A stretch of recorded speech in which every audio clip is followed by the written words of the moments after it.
Hello and welcome to the YYC Soccer Podcast. My name is Jason Kmet and my co-host is Scott Strasser. Hi, Scott. Hi, Jason. How are you this week? Doing pretty good. The long weekend is coming up here. A bit rainy outside, but I'm sure there's going to be plenty of opportunity to enjoy the long weekend despite the rain. You got any weekend plans, Scott? I do actually. Yeah, we've been planning a trip north of Edmonton. I think it's a short drive north. It's our friend's family's cabin, so we'll be going there for 2 nights, bringing the baby. So that's kind of exciting. A little bit of a mini road trip. Apart from that, it's been great. I've been off work this week, so I've had lots of opportunity to kind of take a break from being a news reporter and whatnot, and watching lots of tournament soccer, and got out for a couple hikes. It's been pretty awesome little staycation. Cool. If you are a new listener to our podcast, Scott, you want to talk about what the YYC Soccer Podcast is all about? We focus on soccer in Calgary at the amateur, collegiate, and professional levels. We talk about the teams and the players from the city's soccer community, from grassroots and amateur leagues up to the university and professional level. And this week, our topics are going to be, we're going to have a few Cavalry-based topics. We're going to talk about the match last weekend at Spruce Meadows against Ottawa. We're going to preview the match on Canada Day in Halifax. We're also going to talk about the opening up of the CPL transfer window, which happens next week. We'll have some Foothills WFC talk. We have an interview. Scott, who's our interview with this week? Yeah, you interviewed Foothills WFC player Grace Stordy, who recently came back from her first professional stint with a team in Portugal called Braga. And you guys talked about that experience as well as her return to Calgary to play for Foothills. Yeah, it was a good interview, and we'll run it in a few minutes. And we'll talk a bit about League One as well. A couple things. It's a bit of a quiet weekend in regards to matches, but there's still a few things to update. So we'll get on to all those topics here in just a moment. This is Tommy Wilden Jr., and you're listening to the YYC Soccer Podcast. Let's start with talking about the Cavalry match last Friday night, Spruce Meadows. They played Ottawa, and the match was yet another draw, 1-1. What a surprise, hey? I mean, I did call this beforehand that it was going to be a 1-1 draw, and I did want to say that Toby Warshevsky would score Cavalry's goal, but I just felt that would be a little too predictable, so opted not to say him. But I felt a little vindicated afterward when the match ended, and yet another draw for Cavalry. They're 8th of the season, is it? I think that sounds about right.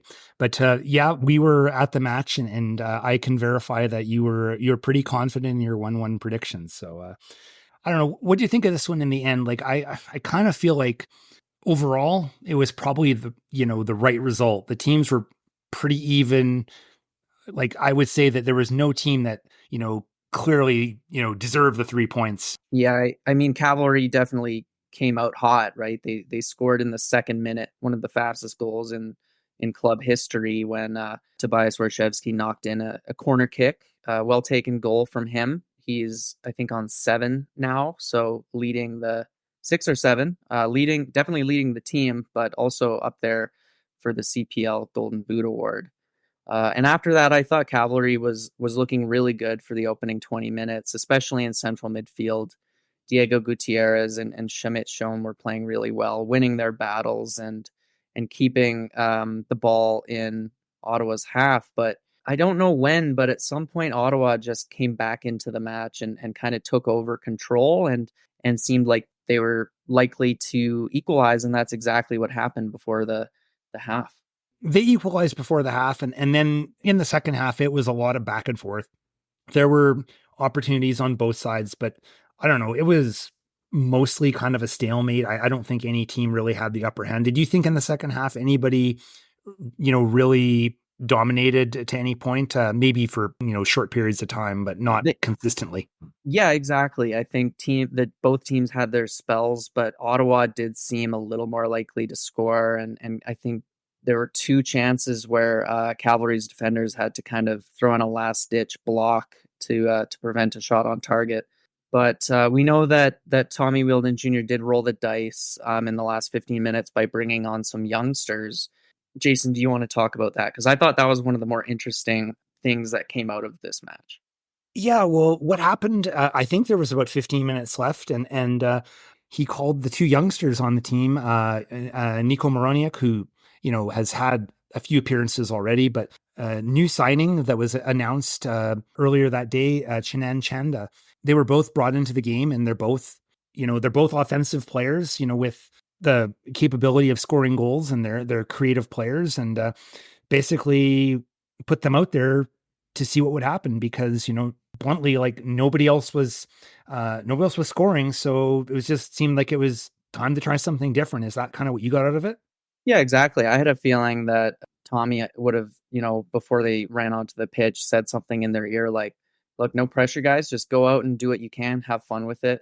But if you can score a goal, then please do it because no one else is. So we saw some, I think, some flair from Nico Moroniak on the few times that he got on the ball. He had a really nice back heel.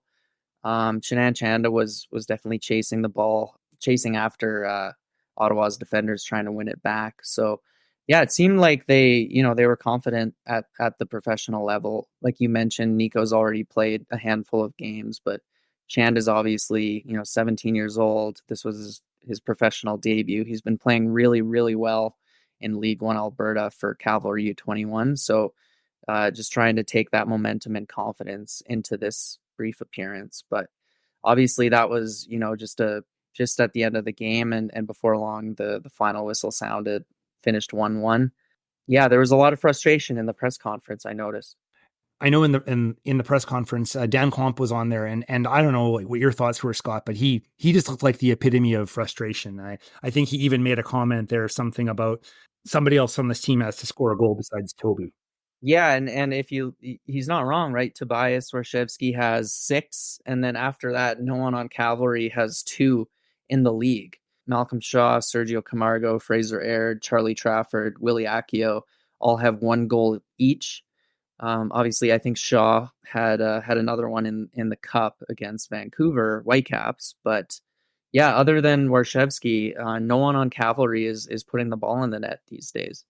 When it comes right down to it, like, someone like Ali Musi got 7 goals last year, and they're missing that production. He's injured, he didn't score, like he played several games, didn't score, but now he's out, and unfortunately nobody has really picked up the slack there, and yeah, they're you got to expect more goals out of some players. Even I think when Daan Klomp said that, he was even talking about himself a bit. Every year he's good for several goals. Last year he scored 5, and he still hasn't scored yet this year. So I'm sure that he probably has expectations that by this point in the year he would have got a couple. And for Gutierrez, like, he hasn't scored. Last year he got 4 goals, but he kind of was playing a different role with Valor than maybe he is with the Cavs, wouldn't you say? Well, you and I have talked about that, how Gutierrez hasn't contributed really to the goals, but he does seem to be playing a bit deeper than I guess I thought he might have. He has a very defensive midfield role, it seems, very possession-centric. It seems like his job is to get the ball back and to keep it rather than to be that attacking midfielder. So it hasn't surprised me that he hasn't reproduced the same amount of like statistics that he had with Valor, at least not yet. But yeah, he's another one who it's a little bit surprising to say after, almost a third into the season, more than a quarter into the season, that he still hasn't chipped in with at least 1 goal. Yeah. And, the other person I would mention, former podcast guest, Leighton Brooks, when we interviewed him earlier in the year, like, I think if we would have told him that after 11 matches, he would have no goals and no assists, I think he would be horrified. Yeah. And I mean, with him, it's like he's had some really strong games, I thought, and he looks like he's capable of scoring almost every game he's played. He's had a chance or he's set up a chance, but yeah, I know, because he alluded he didn't want to say how many goals he was setting for himself to score or how many assists, but he had a target in mind, and yeah, he's definitely not reached that yet. And I imagine there's a few other players who are probably thinking the same thing to themselves, and And it's starting to come across in these post-game press conferences. Like before there was some, we're tying, but we're playing well. And that's been replaced by frustration. And Klomp even, I think, used the word embarrassing at one point. I think he did at one point. So yeah, it is, I guess it's inevitable that, the frustration is mounting. And I guess, now they've got another tough match this week, Canada Day, flying all the way out to Halifax, playing a team that, is going to be coming off an incredible high. They went into Vancouver and just kicked Vancouver FC's butts. So yeah, and I mean they had a really rough start to the season as well. I think they're the last team in the league to register a win. Have had some good games and still have the bulk of last year's squad, and last year Halifax looked really good. So they could be showing signs of life after that poor start. And as we've talked about before, it's such a hard road trip to fly out all the way to Halifax and produce a result. So when you factor in that with some of the maybe low morale on Cavalry at the moment and the injuries that have piled up, there were a few more in the last game that I don't know what their availability is like. Gutierrez and Aird, but they got subbed off. Curious to see who's going to be in the starting 11 for Cavalry. Yeah, well, I think that a couple of the players that were questionable last week might be back. If Charlie Trafford illness is over it and Sergio Camargo was, sort of borderline able to play and he was, I think right now that you'd like to think he'll be in a much better place. And yeah, those two players have been eating up a lot of minutes. I think how much has Fraser Aird played? He's basically started. I think maybe he hasn't started every game, but he's pretty much played most of the minutes this year. On the wing too, which is one of the positions that is the most physically demanding in terms of how much you run. Hey, this is Mason Trafford, and you're listening to the YYC Soccer Podcast. Besides reviewing this past match and talking about the Halifax match, the other topic I think we wanted to touch on here is the transfer window. So the CPL transfer window is opening up next week. It's opening up on July 5th, and it'll be open until August 2nd. So, Scott, what do you think right now in regards to what we can expect? Should the Cavs be satisfied with where they're at? Should they be looking for players? Like, what are your first thoughts? I think are Cavalry satisfied with where they're at? Definitely not, right? They're outside of the playoffs, which isn't a big deal in the first 5, 6, even 7 games of the season. But we're now I think we're more than a third into the campaign. And the longer you're down there in spot 6 or 7 or 8 of the table, the more of a gap starts to develop between the top half of the teams and the lower half. So there's probably a lot of frustration. And yeah, this next 4 weeks or so is an opportunity to get some reinforcements, so much needed reinforcements. And it's interesting because in the early part of the season, we were talking about Cavalry's attacking depth because they had so many players in the forward and attacking midfield and winger positions, but they've had a lot of injuries in those areas, and they've also had a lack of production from some players. So it begs the question, could you reinforce Cavalry's attack further? And the answer is probably yes. It's always hard to find players that, have that kind of offensive flair and can put the ball in the back of the net because, everybody wants them, but there are players out there and stuff. Is there anybody in particular that sort of grabs your attention, would be on the sort of the wish list, so to speak? Yes, and staying with even a Calgary focus, we were talking about 2 players in particular. One, we have to give credit to Sean Clark of the Foot Soldiers for bringing this name up, but it is one that we had thought of earlier. Kanija Elva, who's from Calgary, has spent most of his career in Germany in 3rd and 4th divisions, but his contract is coming up pretty soon with the club he's currently with. So he would be an option of a player with, former, I think, Canada U20 experience, but he obviously has been playing internationally for St. Lucia. We've talked about him scoring for them and stuff like that. He was one who came to mind and that you and I talked about. Yeah, I think he could be a really good choice. He's 27 years old, so he's kind of in the prime of his career. I don't know what his prospects are. He's been in Germany for a while, so he would be a bit of a known quantity in some of those like middle level divisions, like those third, fourth divisions. So, what the opportunities are available for him there, but he would be the kind of player that would make a lot of sense, and he could bring something to the attack for sure.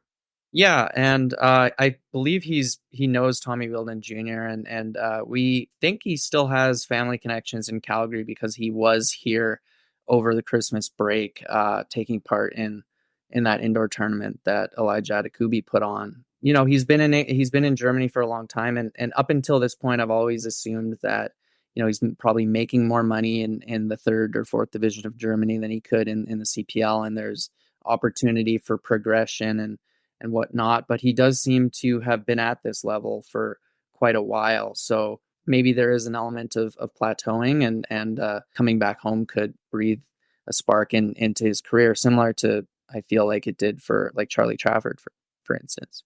And there was another name that we want to throw out there too, and this is somebody who, truthfully, I'm not terribly familiar with at all, Scott. So why don't you mention him? Because I think, you know more about him than I do. Yeah, I actually don't know him personally, but his name is Bori Fillet. And like Kanija Elva, he's spent most of his career in Germany in those lower professional and semi-professional divisions, such as the Regionalliga Südwest. He is also, it looks like, according to his Transfermarkt page, without club. So could be available and looking for an opportunity. I'm familiar with his play at the U Sports level, so he kind of burst onto the scene in Canada West immediately as like an 18-year-old rookie and lit up the Canada West Conference with the UFC Dinos.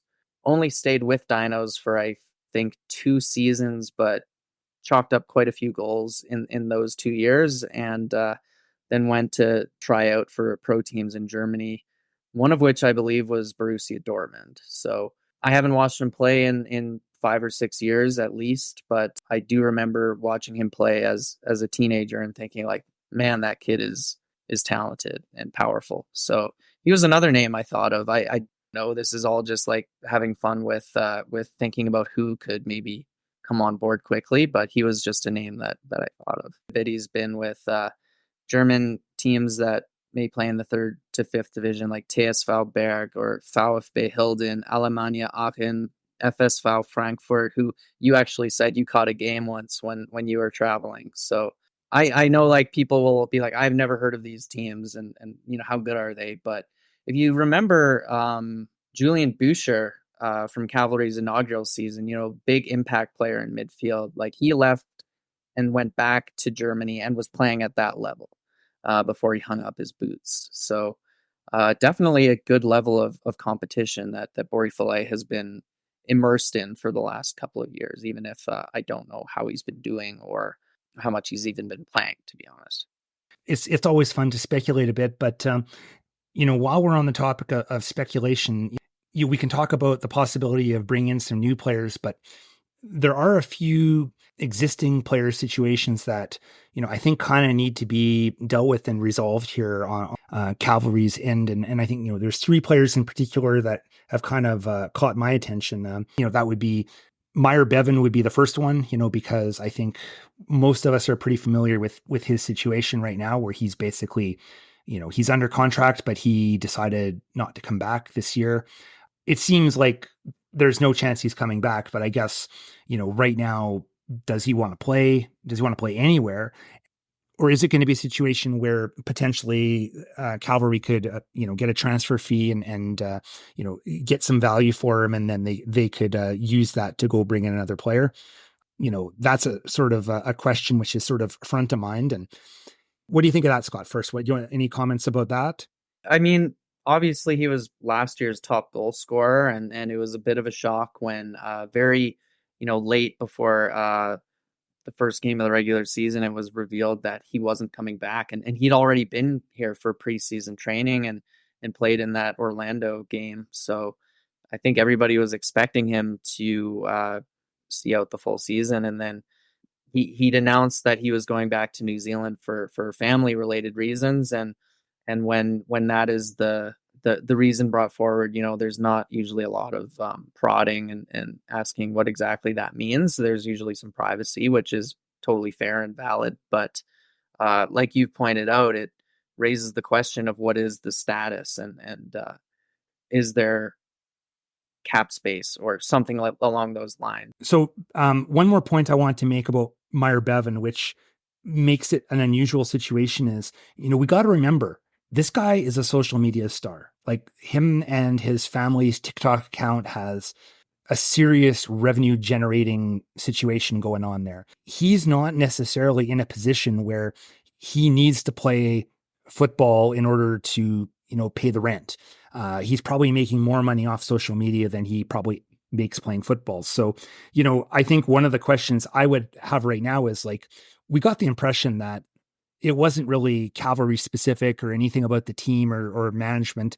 But, maybe he's just in a situation right now where, hey, the money's rolling in on the social media. He's got little kids, and, maybe right now, like, he's kind of made the decision that he's not going to focus on soccer as much. So, to me, that's going to be the bigger question right now is, it might be hard to get a transfer fee for someone who's kind of decided that they just don't want to play at the moment. Is he active on TikTok still? I don't have TikTok, but I did check his Instagram. He hasn't actually posted anything since his goal against Orlando. I don't have TikTok either, but my sort of understanding is it's not his personal account. It's either his wife's account or a family account.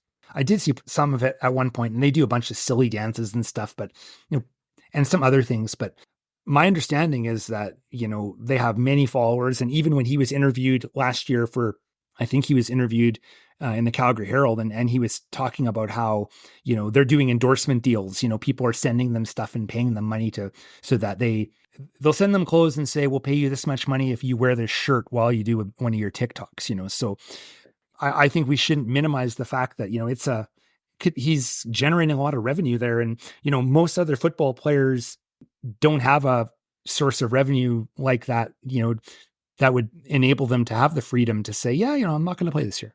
Another name, which I think we probably want to address, is Daan Klomp. Dan's contract is running out at the end of this year. And, he's really made no secret, in the past, he's mentioned in interviews, he even mentioned it when we interviewed him prior to the final match. He's an ambitious player and he wants to move up. So, man, I can't really imagine this team without him. But that being said, you're seeing now all the time, players that are important parts of teams, but they're on expiring contracts in hockey or baseball or whatever. And, they end up getting traded or transferred for this matter, in order to get some value instead of losing them, on a free. So I don't know. What do you think, Scott? Oh yeah, it happens in soccer too, right? I think like Lewandowski going to Bayern Munich for free from Dortmund is probably one of my favorite examples of that. Yeah, I agree with what you said though about where would this team's defense be without Daan Klomp? He's such an important player for them. I don't know how many points he's salvaged personally. Obviously, it's a team sport, but he's had some goal line clearances, some big blocks, some big tackles. He's kind of the heart of their defense, and he's their most experienced defender as well. So, yeah, it's daunting to think of what the back 3 or 4 would look like without him there.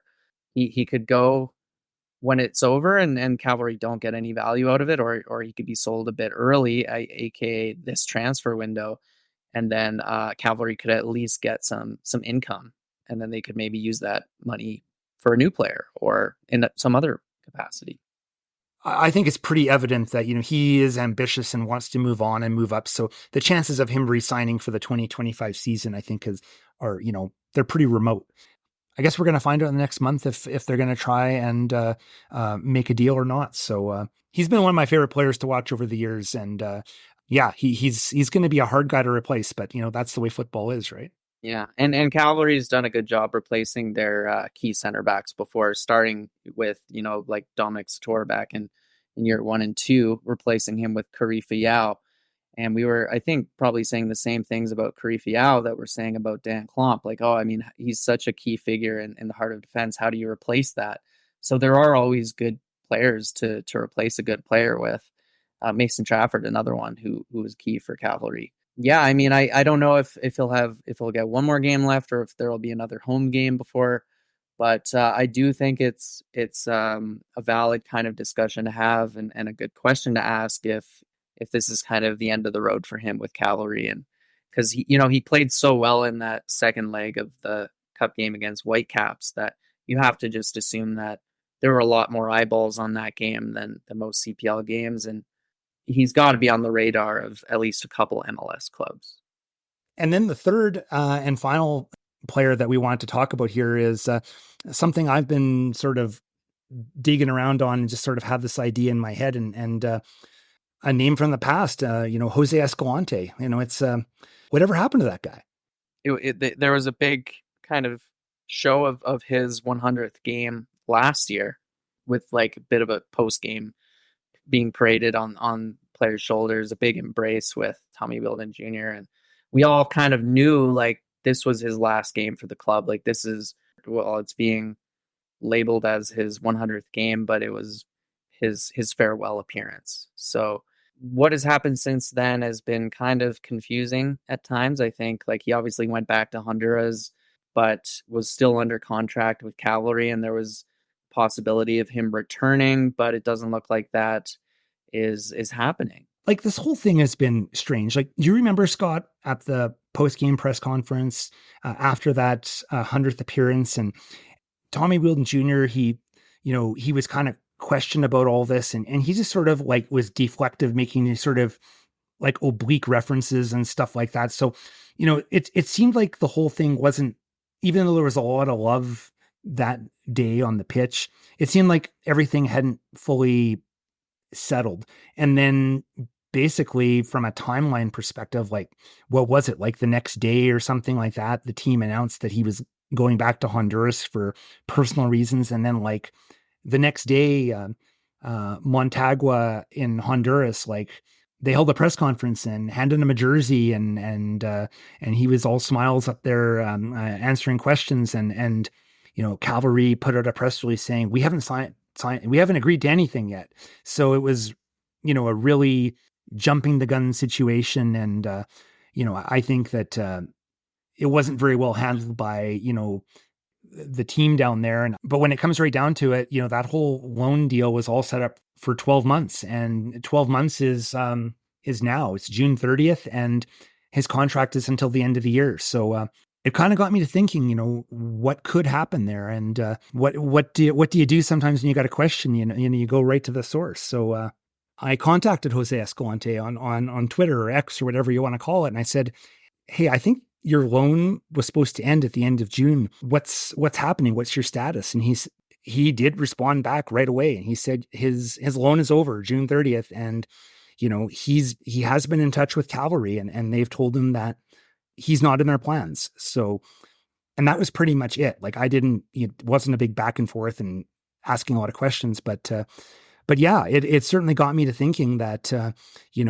confirmation that his loan is over, and we know his contract runs till the end of the year. So as of July 1, he's going to be back on the books with Cavalry. They're going to be paying his salary. And I don't know, does that mean he takes up a roster spot, a foreign player roster spot and cap space? I don't know. What I can say about that, because I don't know that either, but they could use them, right? I mean, I feel like Willie Accio was signed in his place as the kind of key starter on the left wing last year, and did very, very well, had an immediate impact in that position, but he's out injured right now. Like we've talked about already this episode, Cavalry's attacking core has really been dwindled due to injuries, and if you have a player under contract, I mean, it makes sense to bring them back, right? And he obviously is a fan favorite among Cavalry supporters and has had a lot of success over the years here. So why wouldn't you want him back? Yeah, like I just look at it, and he's, in a lot of ways, you could say if you're looking for an easy answer, he's the easy answer, right? He's an attacking player. He knows the system. He knows the league. He's a known quantity. He's had success in this league.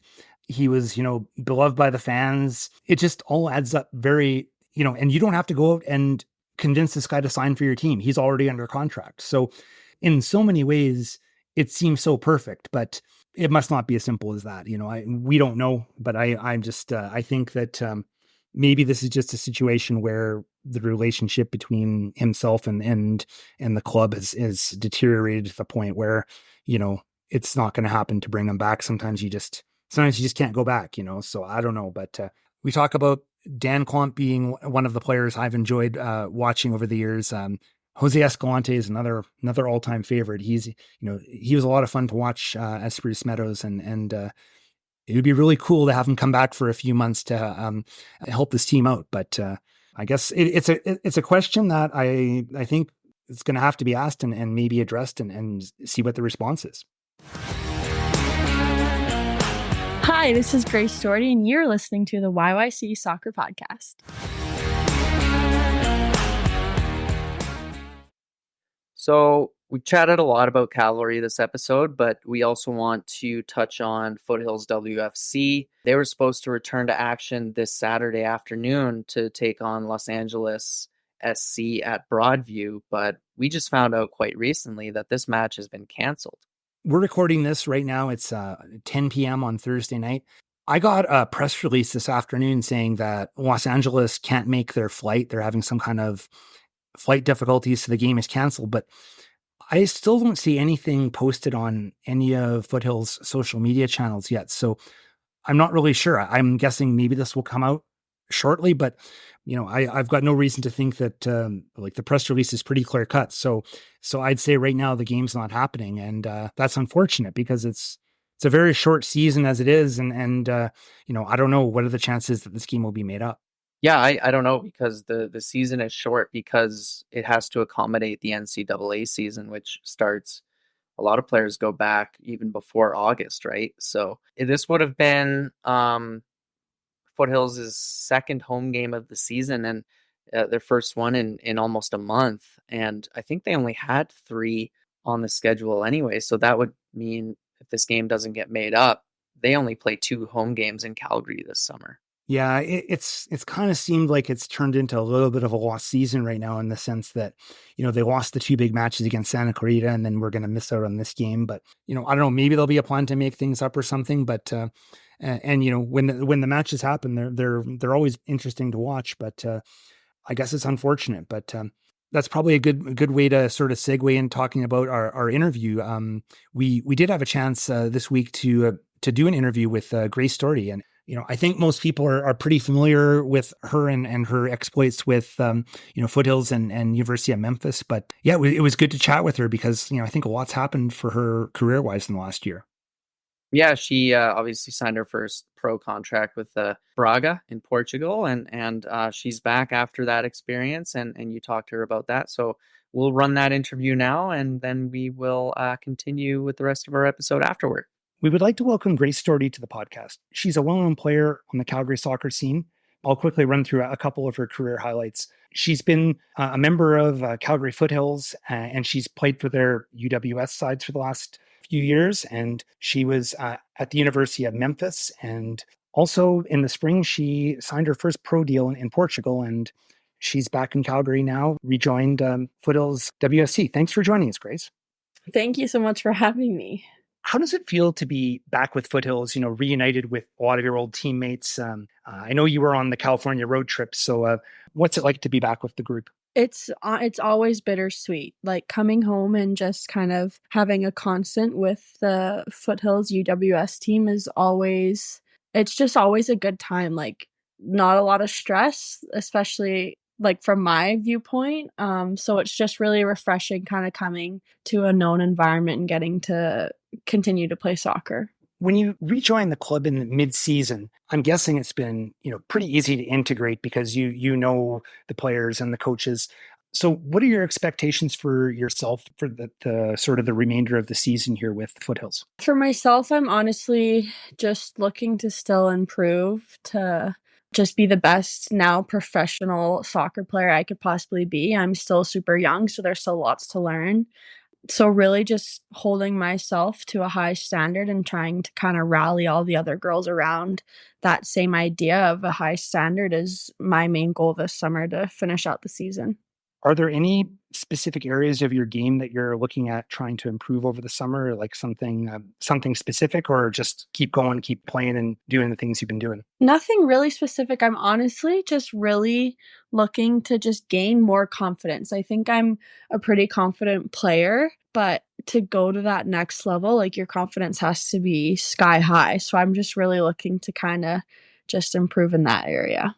Well, let's talk a little bit about this past year. And you had a really solid final year at Memphis, and then you made the move over to Portugal. So can you talk about how that all happened? Like, how did it all come together that you ended up signing your first pro deal? It was very quick, very fast. It's a crazy story. I was told before I found out about Portugal, I was told that it was looking like I was going to Iceland. So I was kind of chatting with my agent back and forth, and then Thursday came around and got a text from my agent saying, okay, Iceland deal kind of fell through. Okay, no worries, like moving on to the next. Didn't even know Portugal was on the radar. Got a text Friday afternoon, said, pack your bags, Stordy, you're going to Portugal. And then I left Sunday morning. So I had 24 hours to sort of pack up my whole life and get on a flight to Portugal. So it happened really quick.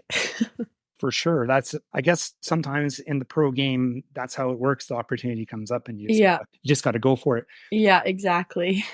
When you talk about this first pro experience, what were your impressions like? What was it like, playing at a professional level as opposed to, say, the NCAA or at the UWS level? Yeah, I think honestly where I was at, it was relatively comparable to NCAA. I think I had a lot of high expectations, and I'll be brutally honest, not all of them were necessarily met, or I didn't really feel like I needed to have such high expectations for certain things.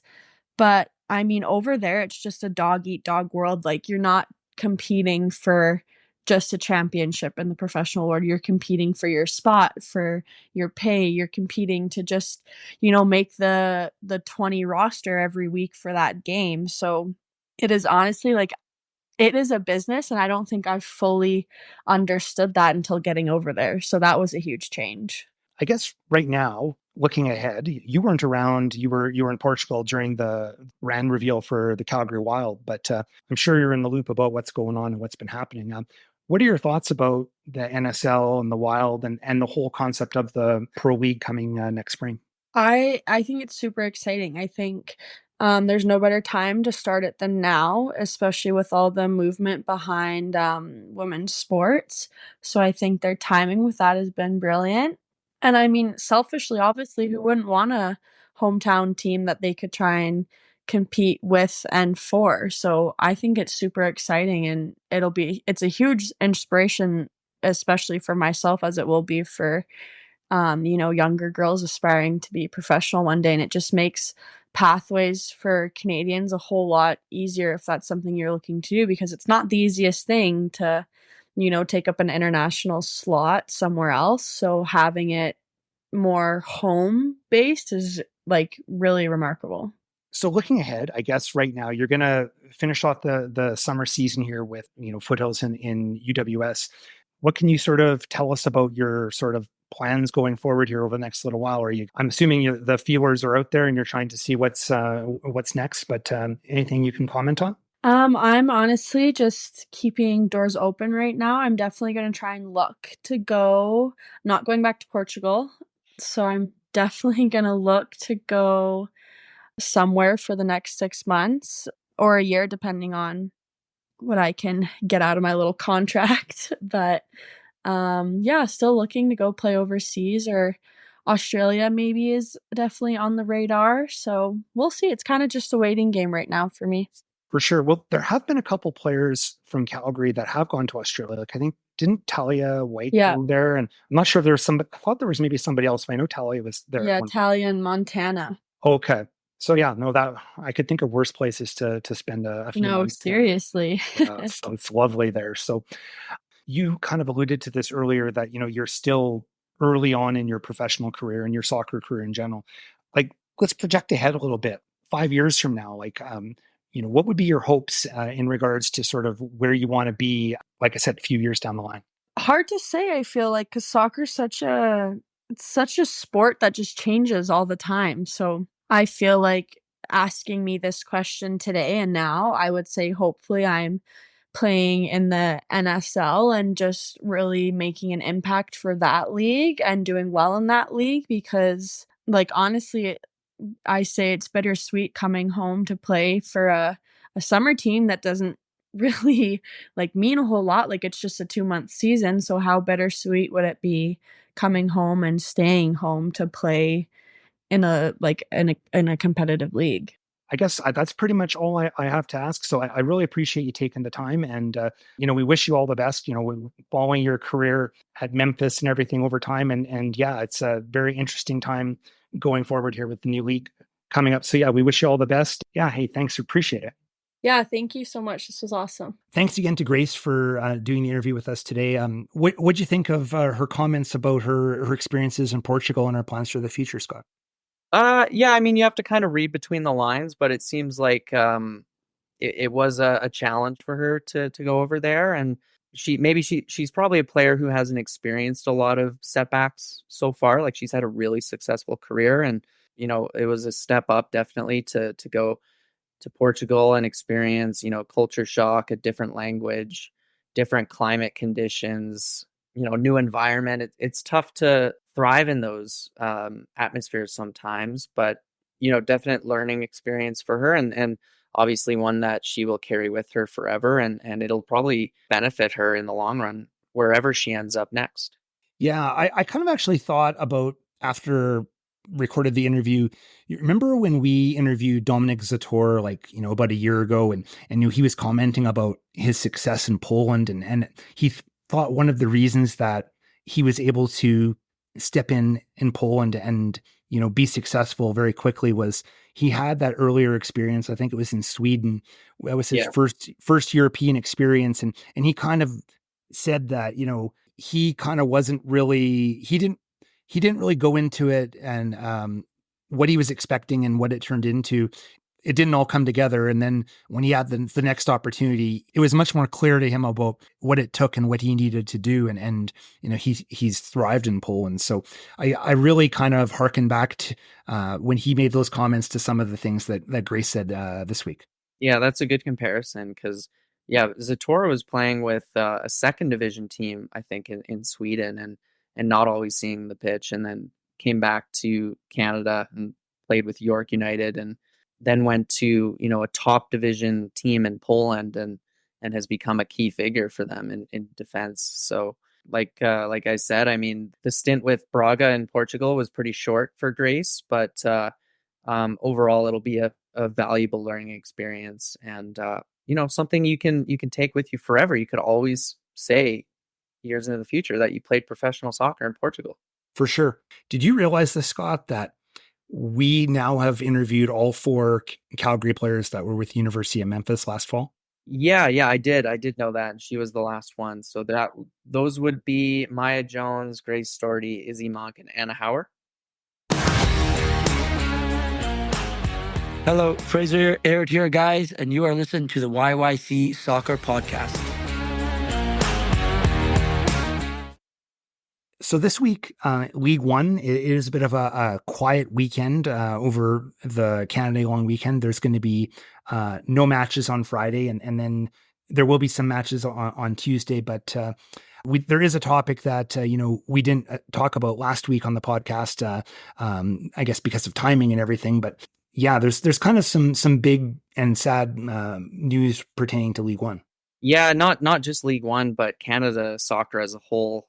We learned last Friday, so the day that our episode aired, that the night before, right around the time that we were recording, Dylan Powley had died tragically in a motorcycle accident in Edmonton. So a lot of our listeners probably know Dylan Powley was a goalkeeper in the Canadian Premier League. Edmonton native, so had played with FC Edmonton, but also played with Atletico Ottawa and had ties directly to Calgary as well. He was a member of the Foothills PDL team in 2016.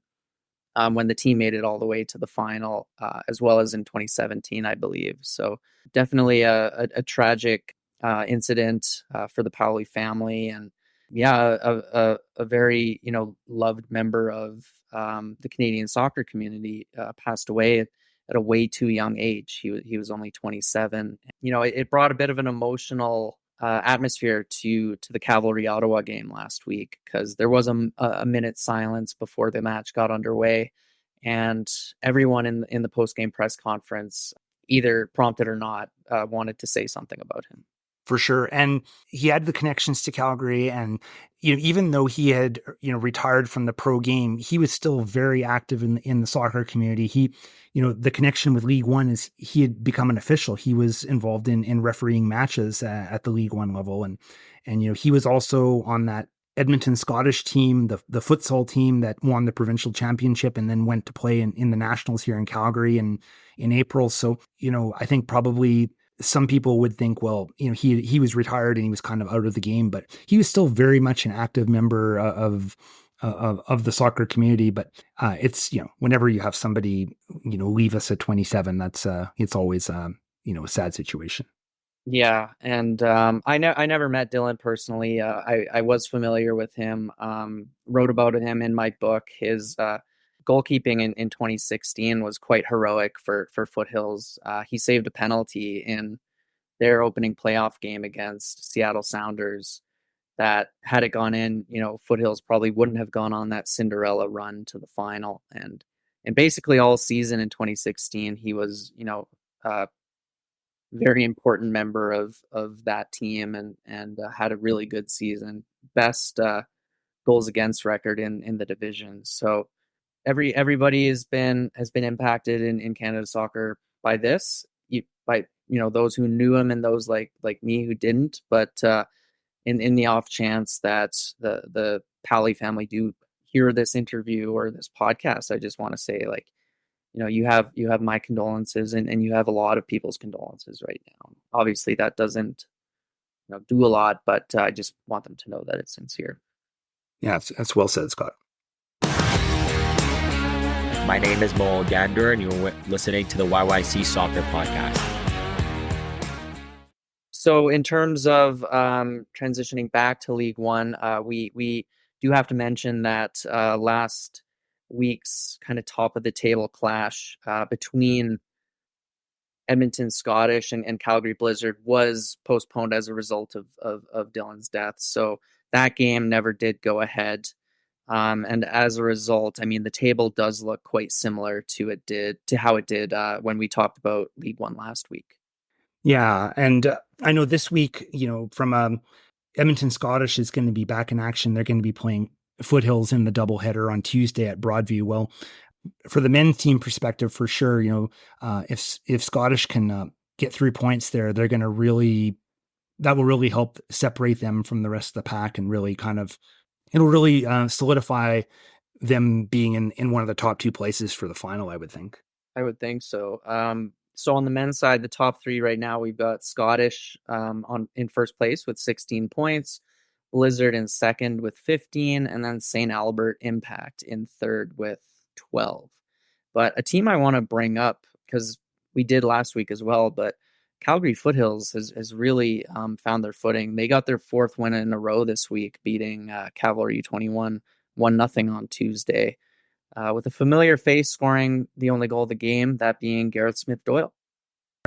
Yeah, and then on the women's side, similar table, although flipped first and second. So Blizzard is on top with 16 points, Scottish in second with 12. But very interesting to see that ASA High Performance, they also have 12 points, although they're in third place at the moment.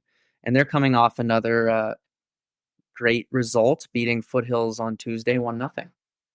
What can you say about that team? They're just, they're a bunch of they're kids, some of them need to be driven to the match because they can't drive themselves, and they're competing in this league. Yeah, they're holding their own, holding their heads high. Tegan Stewart on that team, she's got 5 goals, which is co-top of the league with Kendall Showers, who we've talked about a couple of episodes, and then Ali Pizarka, another member of ASA High Performance, she's got 4 goals. So cool to see that 2 of the top 3 scorers in League One Alberta on the women's side at the moment are from what is essentially Alberta's U16 All-Star team. Thank you for listening to the YYC Soccer Podcast. You can have this podcast downloaded to your device as soon as it becomes available by subscribing on Apple Podcasts, Spotify, or other platforms. Check our website at yycsoccer.com, where you can look through our episode archive, and you can also find other options to listen, including our new YouTube channel. We also have links on there that enable you to buy Scott's book online. You can leave us a question or comment in the Contact Us section of the website. You can interact with us on social media, Twitter, Instagram at YYC Soccer 403. Thanks for listening.